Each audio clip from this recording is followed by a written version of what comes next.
pada mereka yang terlibat kepada 6 pegawai dan sanksi berat kepada 2 pegawai. Assalamualaikum warahmatullahi wabarakatuh. Bismillah, alhamdulillah, la haula wa la quwata illa billah. Amma ba'du.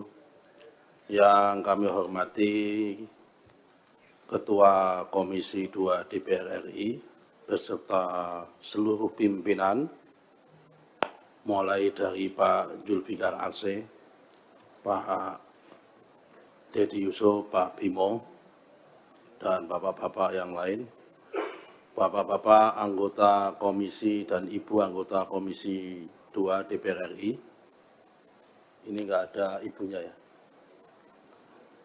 Para wartawan yang kami hormati, dalam kesempatan ini izinkanlah saya terlebih dahulu mengenalkan beberapa eselon 1 yang baru, Pak. Yang pertama Pak Agus Diarsah, ini Kepala Badan Pengembangan Sumber Daya Manusia.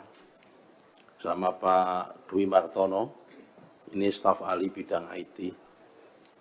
Ada satu lagi yang baru, Pak Irjen Polisi Widodo tidak bisa hadir karena ada acara di Mabes Polri.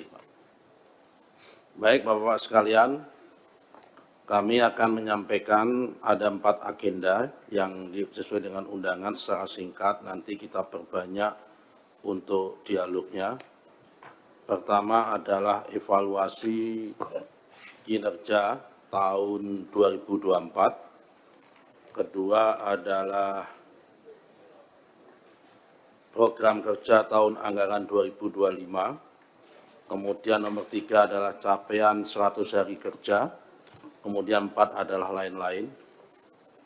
Oh jadi lupa Pak Batra yang kami hormati, kelupaan tadi.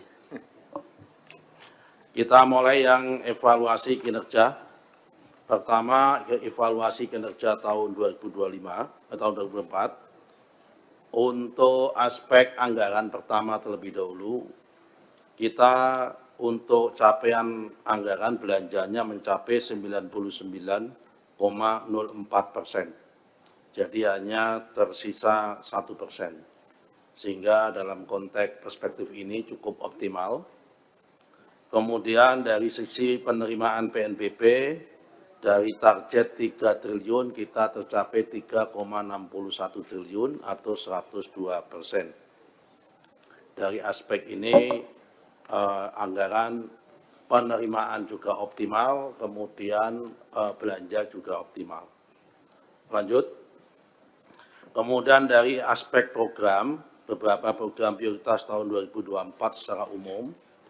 Pertama, dokumen persetujuan substansi RDTR Kabupaten Kota dari target 162 tercapai 178 sehingga 109%. Kemudian dari peta panjang batas kawasan hutan tercapai 740 km sehingga total dengan tambahan 740 km ini peta panjang batas kawasan hutan sudah tercapai sekitar 12.000 km, namun masih sangat banyak sekali karena hutan kita jumlahnya 125 juta, karena itu 20 km, karena 120.000 km, karena itu kita masih harus kerjasama lagi dengan Kementerian Kehutanan. Kemudian peta bidang tanah PTSL dari 8,4 juta tercapai 11,6 juta atau 137%. Kemudian sertifikat hak atas tanah program PTSL dari target 3,6 juta tercapai 3,7 juta atau 100,45%. Kemudian data tanah ulayat 100 hektar, 10.000 hektar. Namun ini juga masih sangat jauh sekali karena jumlah total tanah ulayat kita yang APL mencapai sekitar 3 juta. Kalau ditambah dengan hutan mencapai sekitar 7 juta tanah adat, sehingga kita baru mencapai sekitar 30.000, sangat jauh sekali. Dan yang paling banyak belum selesai adalah di Sumatera Barat. Karena itu Bapak Ibu sekalian, kalau ada perwakilan anggota DPR dari Sumatera Barat, kita juga ingin kolaborasi untuk menuntaskan pendaftaran tanah ulayat di sana. Kemudian nomor 6, data dan informasi penguasaan, pemilikan, penggunaan dan pemanfaatan tanah dari 48.000 tercapai 98,7%. Kemudian SK redistribusi tanah tercapai 98,3%. Kemudian akses reforma agraria tercapai 99,7%, dari peta zona nilai tanah tercapai 100,01%, kemudian penanganan sengketa perkara konflik dan kejahatan pertanahan tercapai 140%, namun masih banyak sekali yang belum. Kemudian rekomendasi pendayagunaan tanah telantar tercapai 142,19%. Next. Kita masuk pada tahun belanja tahun 2025. Pada tahun 2025 ini pagu kita ada 6,6 triliun 454 miliar dengan bersumber dananya sebagai rupiah murni 70% dan PNBP 29,80%, kemudian dukungan manajemen 66%, penyelenggaraan penataan tata ruang 2,4%, dan pengolahan dan pelayanan pertanahan 31,40%. Next.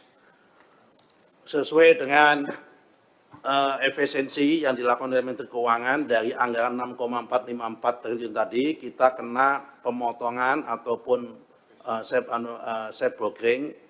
blocking sekitar 256,1 triliun, dan kemudian kalau itu kemudian dihitung, kemudian diminta untuk melakukan efisiensi anggaran tahun 2025 sebesar 35%, yaitu 2,305 triliun.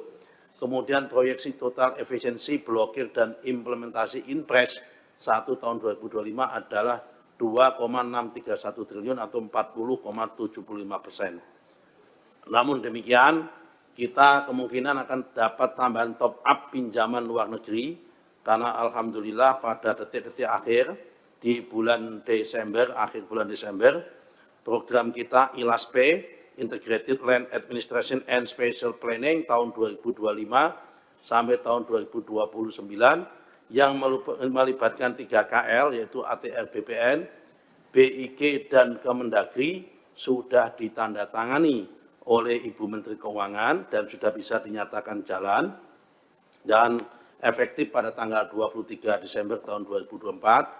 Total semuanya adalah 655 miliar US dollar dibagi 3 kementerian. Kementerian kita mendapatkan sekitar 340 juta US dollar, kemudian BIG mendapatkan 298 juta US dollar, dan sisanya adalah Kemendagri. Nah, untuk tahun ini, karena ini program multi-years, untuk tahun ini, tahun pertama ini kita kebagian 490,2 miliar dengan program sebagai berikut. Pertama adalah program pengelolaan pelayanan pertanahan mulai dari pengukuran kadastral, pengukuran dan pemetaan kadastral, penilaian dan ekonomi pertanahan, kemudian pengaturan tanah komunal, hubungan kelembagaan dan PPAT, kemudian program penyelenggaraan penataan tata ruang, perencanaan tata ruang nasional, pembinaan perencanaan tata ruang, dan kemudian program dukungan manajemen, yaitu dukungan manajemen Dirjen 2 SPPR, PMU-nya ILAS PP, kemudian dukungan manajemen Dirjen 1 Tata Ruang, dan pembinaan organisasi dan pengelolaan kepegawaian. Jadi untuk program ini, Bapak sekalian, yang untuk BIG ini untuk program One Map Policy, jadi 1 peta nasional yang dengan skala 1:5.000. Nanti akan kami jelaskan. Next. Kemudian output utama tahun 2025, yang pertama adalah dokumen persetujuan RDTR Kabupaten atau Rencana Detail Tata Ruang 127. Kemudian ini dengan asumsi belum menggunakan dana dari Bank Dunia. Dengan adanya dana dari Bank Dunia nanti akan nambah lagi. Kemudian peta bidang tanah PTSL 4,4.889, kemudian sertifikat atas hak tanah PTSL 3.049.950 bidang, Kemudian data tanah ulayat kita targetkan 10.000 hektar dengan fokus di Sumatera Barat karena ini yang paling berat. Kemudian SK redistribusi tanah 175.865 bidang, akses reforma agraria 43.200 KK, peta zona nilai tanah 689.900 hektar, kemudian tindak lanjut penertiban tanah terlantar, hasil pengendalian HGU habis, tanah tidak termanfaatkan dan pelepasan sebagian kita targetkan 26.000 hektar, kemudian penanganan sengketa perkara konflik dan kejahatan pertanahan 2.151 perkara targetnya. Bapak sekalian, kami masuk yang poin kedua, yaitu tentang capaian 100 hari kerja. Yang pertama adalah telah dilakukan penataan ulang sistem dan tata cara pemberian, perpanjangan, dan pembaruan hak guna usaha. Ini sudah kami sampaikan. Sesuai dengan Undang-Undang Nomor 5 Tahun 1960, hak guna usaha diberikan paling lama 35 tahun dan dapat diperpanjang jangka waktunya paling lama 25 tahun. Kemudian ditambahin lagi di dalam Undang-Undang Cipta Kerja dan PP 18 tahun 2021, setelah jangka waktu hak guna usaha dan perpanjangan akan berakhir, kepada pemegang hak dapat diberikan pembaharuan hak guna usaha di atas tanah yang sama untuk jangka waktu paling lama 35 tahun. Bapak-bapak, Ibu sekalian, untuk mengimplementasikan ini, kami sudah bekerja ini, kami wajibkan pertama harus ada peningkatan alokasi plasma untuk perpanjangan. Plasma diwajibkan untuk pemberian hak yang baru, yaitu sekitar 20% dan kemudian adalah penerapan kemudian adalah peningkatan perusahaan dalam melaksanakan CSR-nya. Kalau tidak ada komitmen dalam bentuk pemberian plasma, sekarang tidak bisa diberikan lagi. Dulunya plasma itu hanya dijanjikan nanti setelah perpanjangan, waktu perpanjangan. Tapi mulai saat ini plasma harus diberikan di depan. Jumlahnya adalah 20% untuk bagi yang mengajukan baru. Nah, kemudian Bapak-bapak sekalian, kalau perpanjangan, selain plasma, masih kita wajibkan lagi, yaitu adalah audit plasma di bidang supply chain. Apakah dalam dia melakukan usaha itu selama ini, dia melakukan kerjasama dengan plasma tersebut dengan baik apa tidak supply chain-nya, apakah plasmanya itu plasma-plasmana. Karena berdasarkan pengalaman yang ada sebelum-sebelumnya, plasmanya itu dalam tanda petik plasma-plasmanan, memang betul tanah tersebut diberikan kepada koperasi, tapi masih banyak yang koperasinya itu koperasi karyawan di perusahaan setempat. Ini yang membuat kami dalam tanda petik tidak puas. Kenapa? Karena ujung-ujungnya mereka itu hanya sebagai karyawan, bukan sebagai pengelola atas lahan. Kita menginginkan plasmanya itu betul-betul kepada plasma yang ada dikelola oleh petani setempat. Nah, problem muncul bagaimana solusinya ketika kemudian di lokasi sampai jarak 100 kilo tersebut tidak ada petani. Nah, dalam konteks ini kami sudah diarahkan oleh Bapak Presiden untuk menggandeng Kementerian Transmigrasi. Sehingga nanti akan ada transmigrasi untuk melakukan mengelola plasma-plasma di kebun sawit tersebut bagi terutama yang perpanjangan maupun pembaruan maupun pemberian hak baru. Kemudian untuk pembaharuan, selain plasmanya itu 20%, kita minta tambah. Karena dia sudah menikmati selama 60 tahun, ditambah 35 tahun lagi, jadi 95 tahun, kita tambah. Kita kalau sebelumnya cuma 20%, untuk tahap ketiga, kita minta ditambah 10%. Minimal untuk masyarakat, sehingga 30% plasmanya untuk yang pembaharuan.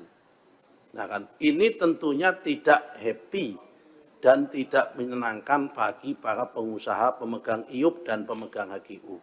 Tapi kalau ini tidak dilakukan, Bapak-Bapak sekalian, jumlah total HGU kita itu sudah ada sekitar 16 juta hektar. Kalau 16 juta hektar ini tidak diberlakukan seperti ini, hanya dikuasai sekelompok pengusaha yang jumlah pemegang IUP-nya itu sekitar 2.869. Nah, karena itu orang perusahaan. Nah, karena itu supaya ini petani lebih banyak menikmati, kita menggunakan pendekatan dan alokasi model seperti ini. Jadi dua yang ingin kita tekankan, yang pertama adalah masalah alokasi untuk plasmanya bagi yang baru dan perpanjangan. Kemudian itu diwujudkan tidak dalam bentuk koperasi karyawan. Yang nomor dua, bagi pembaharuan itu nambah dari 20% menjadi 30%. Kemudian yang kedua, bagi perpanjangan nambah supply chain untuk plasma dilibatkan dalam supply chain. Misal pengangkutannya, pengadaan pupuknya, dan sebagainya supaya tidak dinikmati oleh grup-grup tersebut saja. Nah, kemudian yang nomor tiga adalah kita mewajibkan kalau produk itu digunakan untuk ekspor, maka semua devisa ekspornya harus ditaruh di dalam bank dalam negeri, atau lebih spesifiknya kalau menurut arahan Bapak Presiden harus di Himbara untuk memperkuat Himbara. Ini yang poin pertama. Kemudian poin kedua, kami waktu itu menyampaikan tentang penataan atau penertiban pendaftaran dan penerbitan sertifikat hak guna usaha untuk 537 badan hukum yang sudah mempunyai IUP usaha kelapa sawit tetapi belum mempunyai izin HGU. Bapak-bapak sekalian, untuk mereview kira-kira begini sebelum latar belakangnya, asbabun nuzulnya.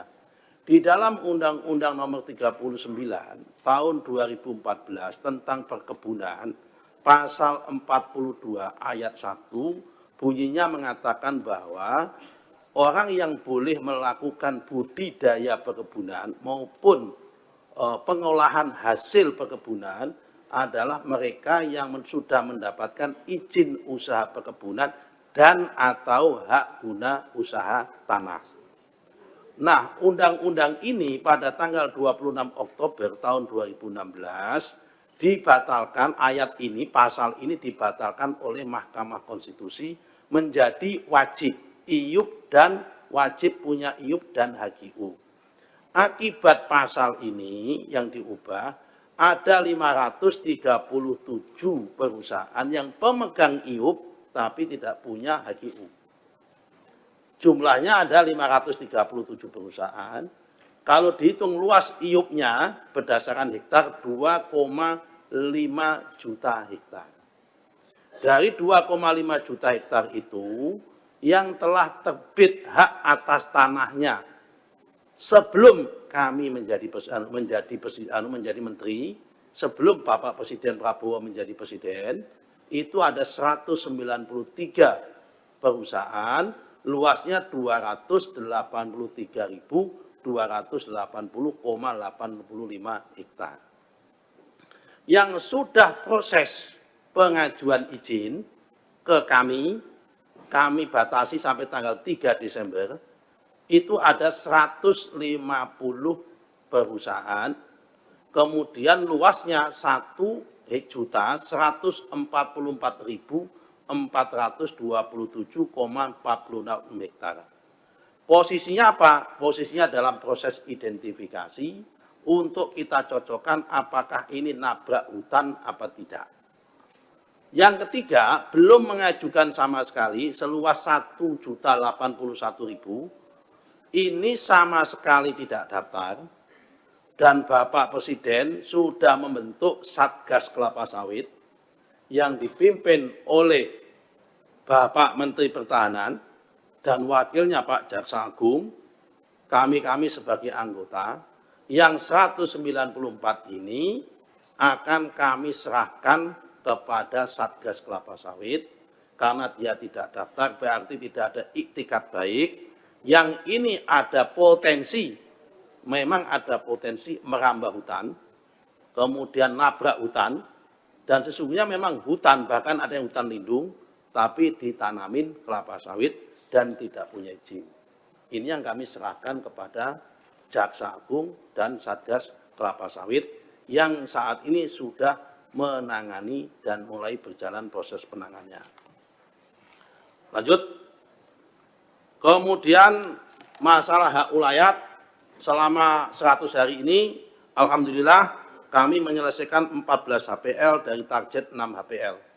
Di Aceh 2 sertifikat, di Jambi 13 sertifikat, di Kalimantan 8 sertifikat, kemudian di Banten 1 bidang, kemudian di Sumatera Barat baru 9 sertifikat, dan lain-lainnya, sehingga targetnya dari 6 HPL kita sudah 14 HPL, dan saya katakan ini yang paling berat masalah pendaftaran tanah hak ulayat ini, sekali lagi adalah Sumatera Barat.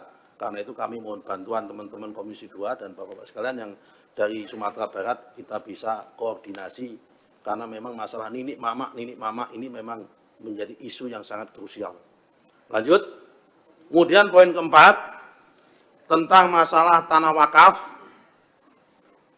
Untuk wakaf produktif, alhamdulillah untuk tanah wakaf produktif kita sudah bisa menyelesaikan 6.621 bidang. Kami kerjasama dengan hampir semua komponen, baik itu MUI, Dewan Masjid, NU, Muhammadiyah, Persis, Al-Wasliyah, Matlaul Anwar, semua kita ajak gabung untuk melakukan ini, dan target kami saat ini masih ada kurang lebih 400.000 masjid yang belum tersertifikatkan wakafnya dari sekitar 680.000 masjid. Kami punya target pada tahun ini sekitar 150.000 masjid, dan kita sudah rapat gabungan membuat tim khusus dengan MUI, DMI, NU, Muhammadiyah, termasuk Badan Wakaf Indonesia di semua daerah. Jadi Bapak-Bapak sekalian, kalau ada masjidnya Bapak-Bapak sekalian, konstituennya belum tersertifikatkan, bisa dimasukkan dalam program ini, karena ini tim gabungan, kami gandeng Kementerian Agama dan PWI, karena target tanah wakaf ini masih sangat minim sekali, sehingga perlu kita tuntaskan. Tidak hanya tanah wakaf, termasuk tanah aset-aset lembaga keagamaan yang lain seperti gereja, pura, dan sebagainya juga kita gandeng. Lanjut, poin kelima, kemudian pendaftaran tanah sebanyak 2,6 juta alokasi bidang tanah.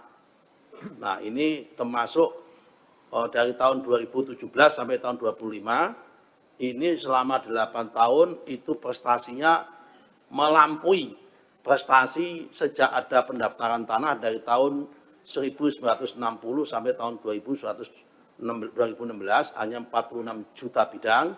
Sekarang selama 7 tahun sudah bisa mencapai 49 juta bidang. Kita masih menyisakan 4,89 juta bidang. Kalau ini sudah selesai, maka se-Indonesia ini bisa dinyatakan hampir sudah terdaftar semua. Lanjut. Kemudian untuk tercapainya 104 kantor pertanahan, alhamdulillah 80 kantor pertanahan sudah deklarasi lengkap dan 24 kantah siap deklarasi.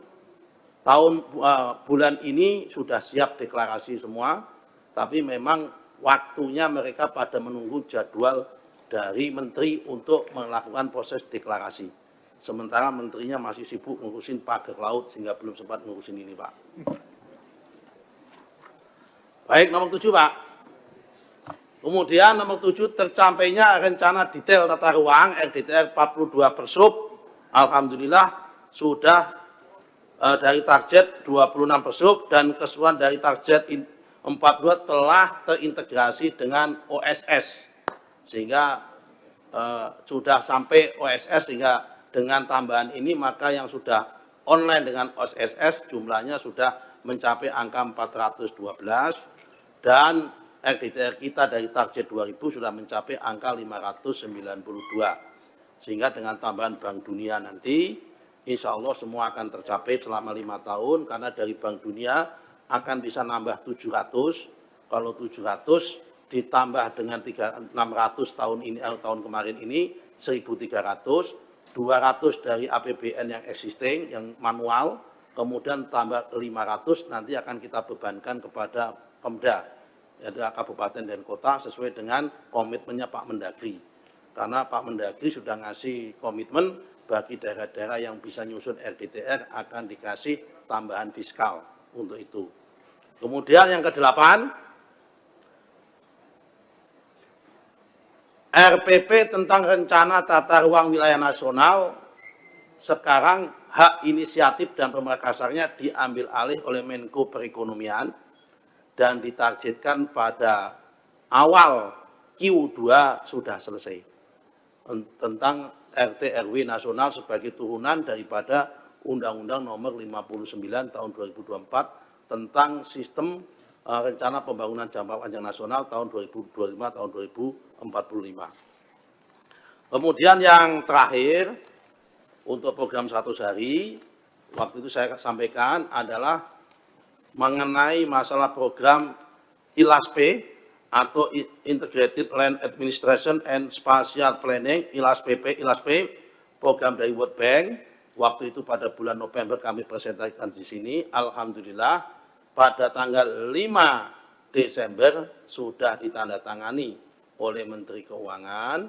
Kemudian tanggal 23 Desember loan efektifnya sudah mulai berlaku dan insya Allah pada bulan ini sudah akan masuk di DIPA. Bahkan nambah stakeholder yang semula kementerian ini yang melakukan program ini hanya 3 kementerian dan lembaga, yaitu Kementerian ATR BPN, BIG dan Kementerian Dalam Negeri, akan nambah 2, yaitu pertama adalah Kementerian Kehutanan untuk mengukur tapal batas hutan supaya wilayah hutan sama wilayah APL ini tidak saling serobot. Karena apa? Antara hutan dan APL ini kadang-kadang saling klaim. Ada suatu perusahaan atau tanah yang sudah disertifikatkan dalam bentuk SHM atau SHGU, dalam perjalanan ternyata tiba-tiba muncul itu masuk kawasan hutan. Sebaliknya ada juga yang petanya hutan, tapi petugas kita menerbitkan sertifikat. Nah ini kita sudah punya agreement dengan Kementerian Kehutanan, kita menggunakan asas mana yang paling dahulu. Kalau ada hutan dulu baru ada SHGU atau SHM, maka akan kita menangkan hutannya, maka kewajibannya ATR BPN adalah membatalkan sertifikatnya. Sebaliknya kalau ada sertifikat HGI karena ada masuk kawasan transmigrasi dan HPL-nya pun itu sudah diserahkan HPL transmigrasi, itu pun tumpang tindih dengan hutan. Kadang-kadang dari kawasan transmigrasi ini ketika program PTSL ini banyak sekali yang didaftarkan dalam sertifikat sebagai program PTSL. Nah ini perlu ada tim bersama, karena itu di dalam program ILASPP kita menambah 2 unsur lagi, yaitu unsur kehutanan dan unsur transmigrasi. Apakah akan nambah biaya? Sampai 2 tahun ini belum. Tapi mungkin tahun ketiga, tahun keempat, tahun kelima mungkin akan nambah biaya. Nah selanjutnya kita nanti untuk tambahan biayanya akan kita bahas bersama lagi dengan Kementerian Keuangan dan dengan World Bank, karena ini adalah dana pinjaman dari World Bank. Terakhir Pak, untuk program ini masalah program mafia tanah. Dari tahun ini kita mampu menyelesaikan target 370 yang kita selesaikan. Kita berhasil 392 atau 106% dari tahun 2024, dari 66 target kita 90. Kemudian komitmen ATR BPN pertama kali saya sampaikan di sini tentang masalah TPPU. Alhamdulillah pada bulan November akhir kita sudah ada 1 perkara, yaitu kasus Dago Elos Bandung yang sudah kita tindak lanjuti dalam bentuk tindak pidana pencucian uang. Kemudian kita juga sudah melakukan kolaborasi dengan APH, baik Kejaksaan, Polri, TNI, BIN, KPK, dan Mahkamah Agung. Tahun 2024 telah ditetapkan TO 66 kasus, telah diselesaikan 90 kasus dengan total luas objek plus minus kurang lebih 7.020.105 meter persegi atau sekitar 700 hektar. Agenda terakhir yaitu agenda lain-lain. Ini agenda yang ditunggu oleh banyak pihak. Kami akan jelaskan dengan kondisi kekinian yang lagi hit pada akhir-akhir ini, yaitu analisis tentang hak atas tanah di Kabupaten Tangerang, Kabupaten Sidoarjo, dan Kabupaten Bekasi. Next, Pak. Untuk Kabupaten Tangerang,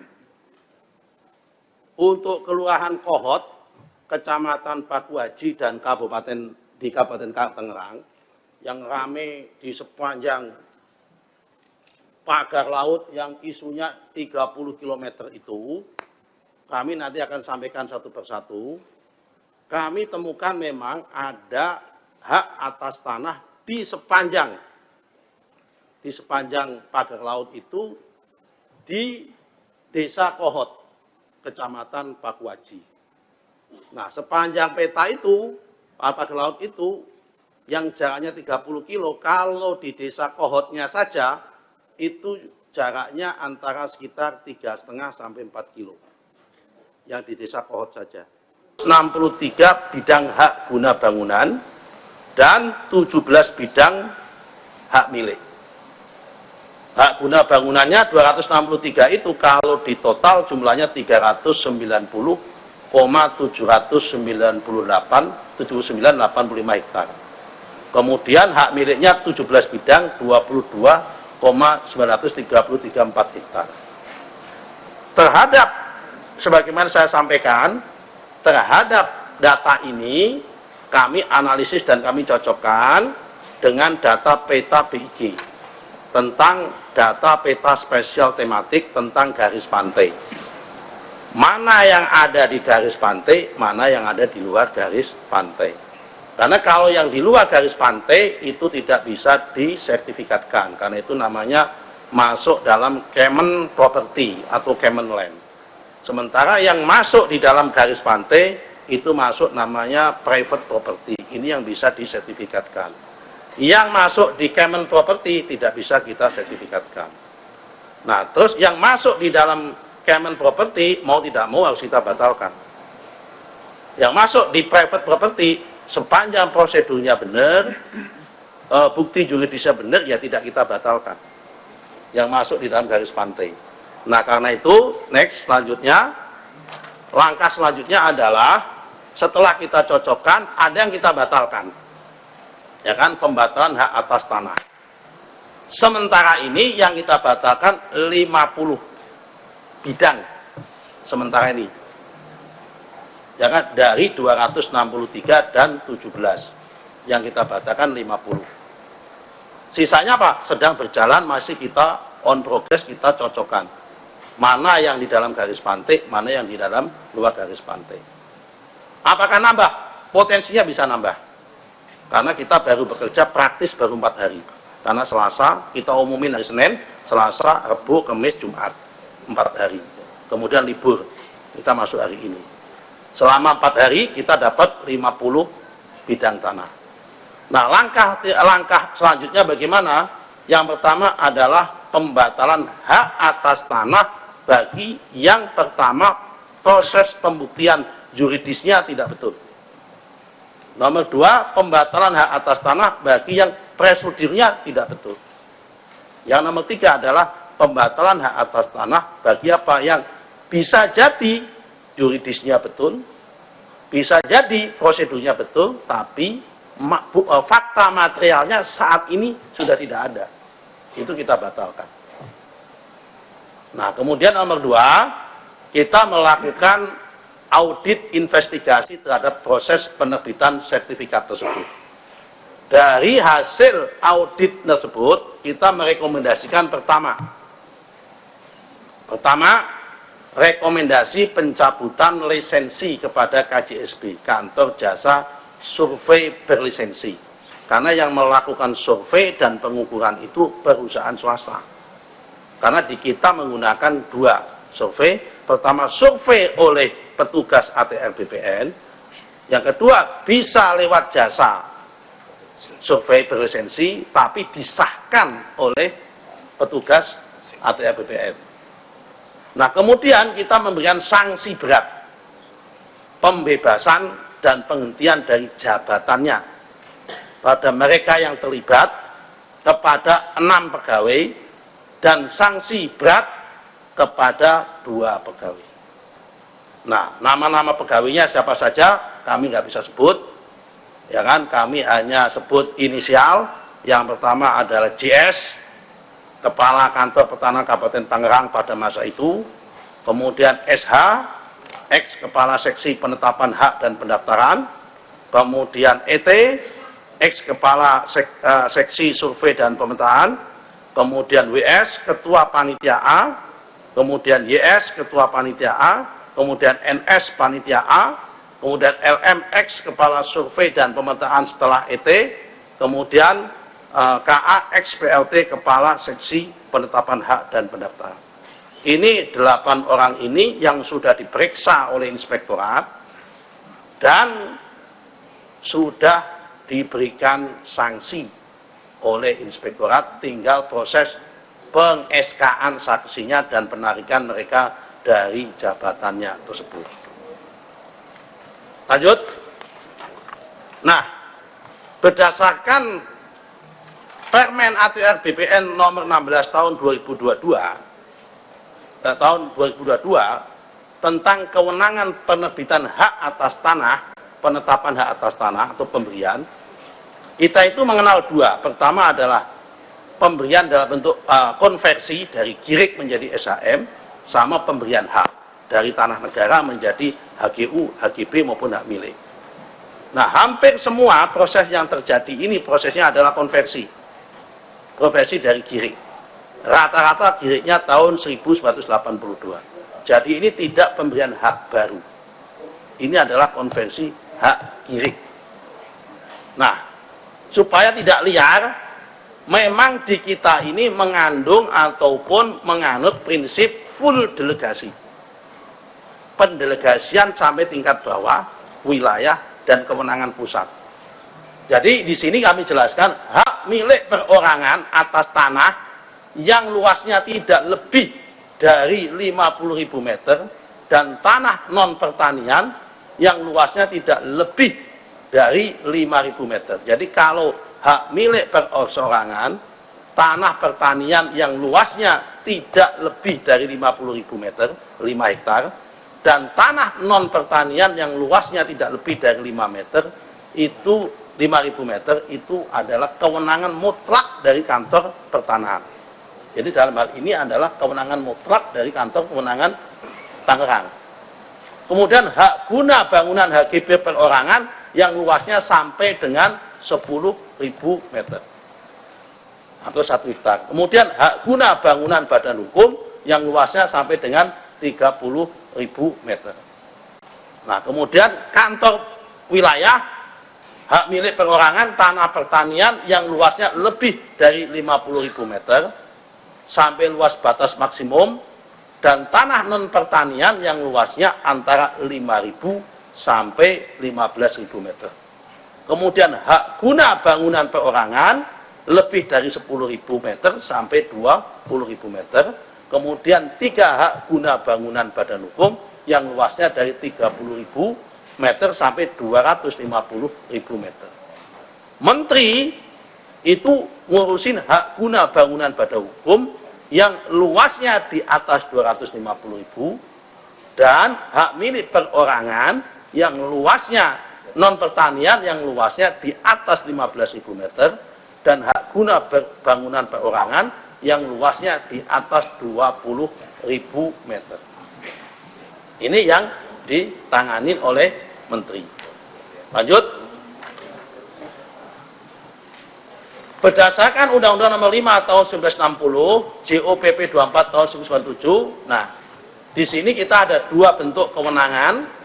Pertama adalah ketentuan konversi Nomor 5 Tahun 1960, yaitu kewenangan konversi hak atas tanah yang memberi wewenang sebagaimana atau mirip dengan hak yang dimaksud dalam pasal 20 ayat 1 sebenarnya sebut dengan nama sebagai di bawah yang ada pada mula berlakunya undang-undang ini, mulai dari hak egendom, kemudian fair bonding, persil, letter C, kemudian girik lah. Ini adalah konversi. Nah, kemudian baru pemberian baru. Nah, kalau pemberian baru itu sistematik kalau itu adalah program rutin, itu dilakukan oleh kepala kantor pendaftaran, kantor pertanahan. Tapi kalau dia masuk program PTSL, yang paling bertanggung jawab adalah panitia adjudikasi.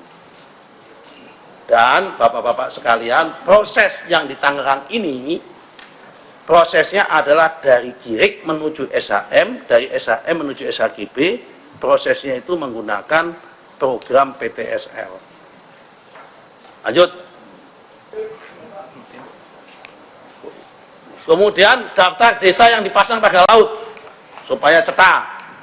Ini ada 16 desa, Kecamatan Teluk Naga ada 2 desa, Tanjung Pasir, Tanjung Burung, Paku Haji, Kohot, Sukawali dan Keramat.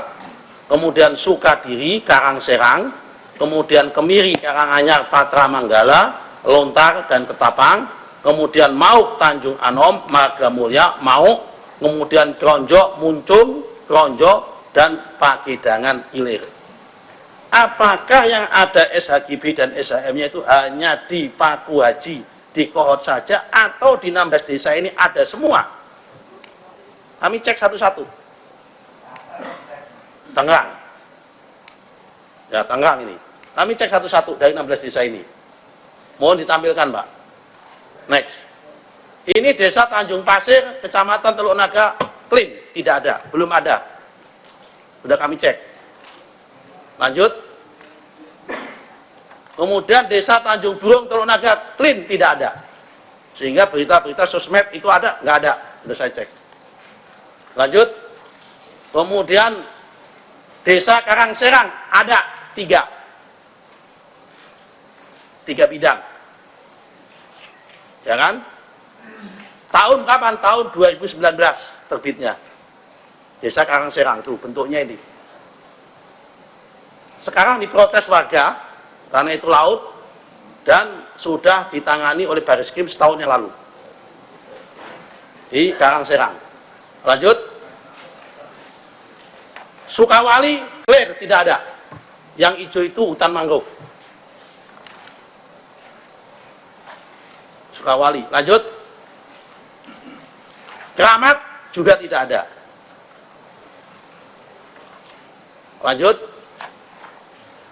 Tanjung Anom, Mauk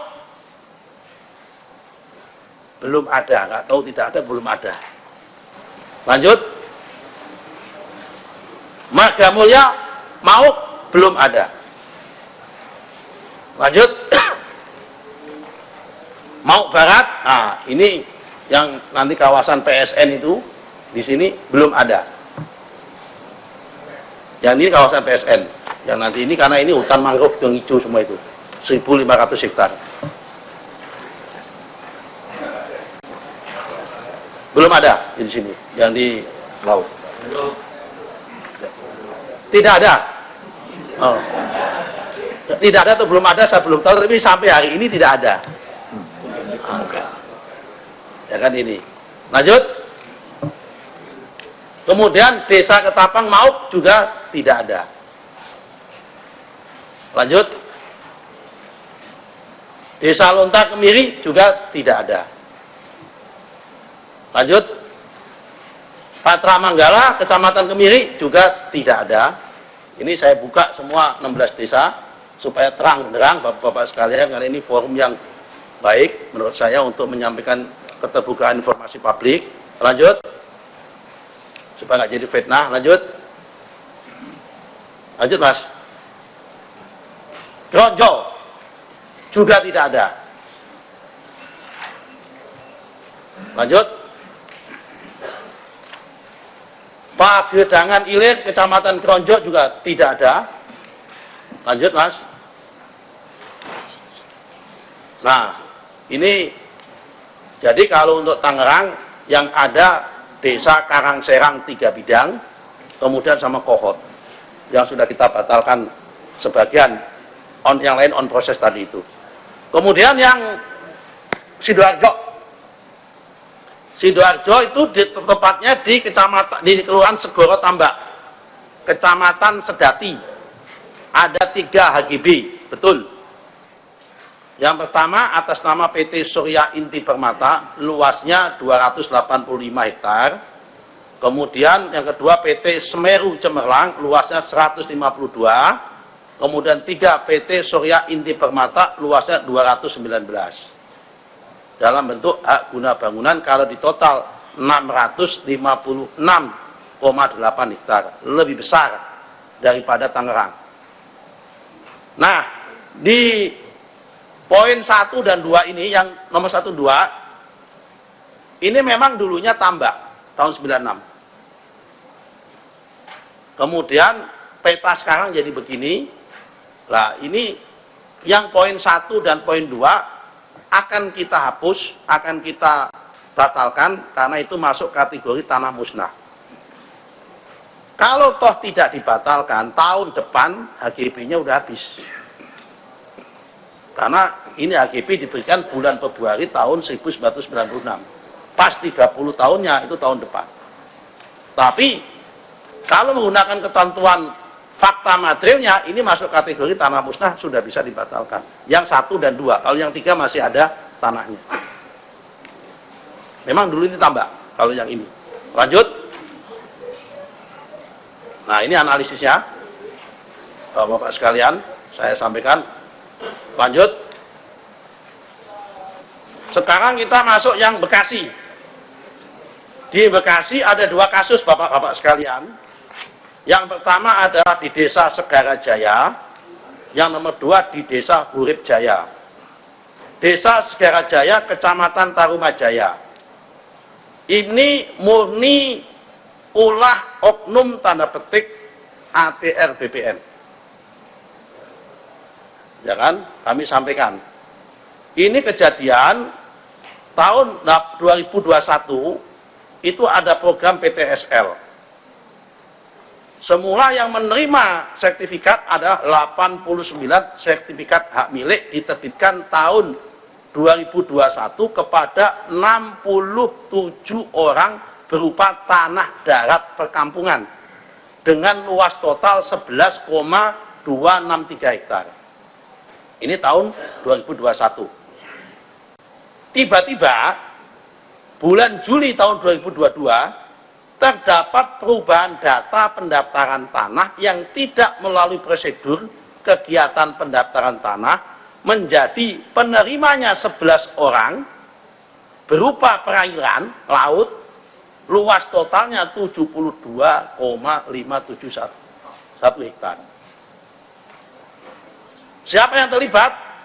Ini sedang diinvestigasi oleh Irjen yang kasus ini. Ini petanya, Pak, di sini, Pak. Jadi dulunya sertifikat awalnya di darat tiba-tiba berubah. Pindah.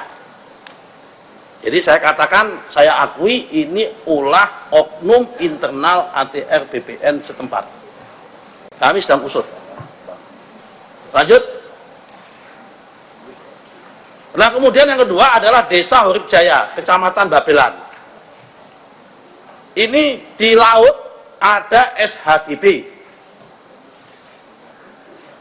yang luasnya itu 509,795 hektar atas nama pertama PT CL. Saya nggak mau sebut, ini harusnya jangan disebut namanya CL, inisial CL ya. 78 bidang, luasnya 90 hektar.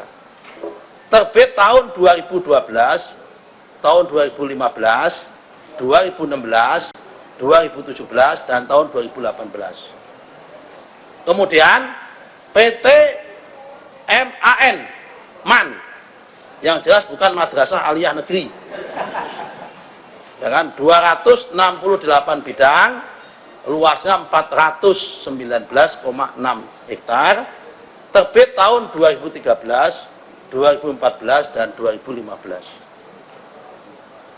Lanjut, setelah kita analisis, ya kan Pak, memang ini ada sebagian besar ada di luar garis pantai. Yang RGB yang ini, yang biru-biru itu, yang itu garis pantainya merah itu. Yang merah itu garis pantai. Nah, problemnya Pak, kita tidak bisa serta-merta, belum bisa serta-merta membatalkan ini. Kenapa? Kami tidak bisa menggunakan asas contrario actus. Jadi pejabat yang menerbitkan sertifikat atau pejabat yang melakukan administrasi negara tidak bisa mencabut karena contrario actus kita dibatasi oleh PP 18 hanya usia 5 tahun. Kalau yang usianya di bawah 5 tahun kita bisa langsung, kayak kohort saya langsung bisa. Karena kami punya hak contrario actus karena usianya masih di bawah 5 tahun. Tapi yang ini usianya sudah di atas 10 tahun, di atas 5 tahun. Terhadap case ini bagaimana proses pembatalannya? Ini kami sedang melakukan minta fatwa kepada Mahkamah Agung mau konsultasi. Apakah boleh BPN sebagai institusi yang menerbitkan sertifikat itu minta penetapan pengadilan supaya pengadilan memerintahkan ini dibatalkan. Yang nomor dua, kalau tidak itu kita akan masukkan ini menjadi kategori tanah musnah. Kalau ini masuk kategori tanah musnah, kami harus mampu membuktikan bahwa semua sertifikat yang terbit di luar garis pantai dulunya tanah. Sementara kami belum bisa membuktikan itu. Jadi dulu prosesnya benar, ini tambak, ya kan? Kemudian diterbitkan, kemudian musnah karena ada abrasi. Nah kalau itu kita lakukan, kami harus menggunakan dalil fakta-fakta tentang bahwa di situ memang telah pernah terjadi abrasi. Dan yang bisa menunjukkan peta itu adalah otoritas lain, dalam hal ini adalah Badan Informasi Geospasial. Saya kira 3 isu ini Pak yang bisa kami sampaikan yang terima kasih atas waktunya Pak Batra. Atas waktunya ini tidak ada yang kami tutup-tutupin teman-teman media.